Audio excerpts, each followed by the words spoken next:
Hi, it's Steve. Today we'd like to show you how to change the timer knob on your dishwasher. It's a really easy repair. Let me show you how we do it.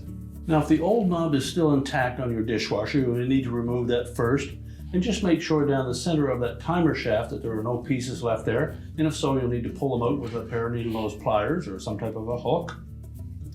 Now, before we install the new timer knob, we want to take note of the shape of that timer shaft.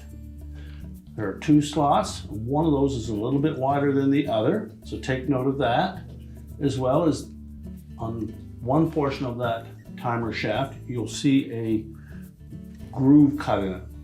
And what those do, they'll match either the wide spline on the knob or the narrow, and you'll see a tiny little spline on the opposite side that will mate up with that groove on the bottom of the shaft. So once we have those lined up, we simply need to insert the forked end through the center of the timer shaft, push it firmly in until it locks in place. Now, with the knob fully inserted into the timer, your repair is complete.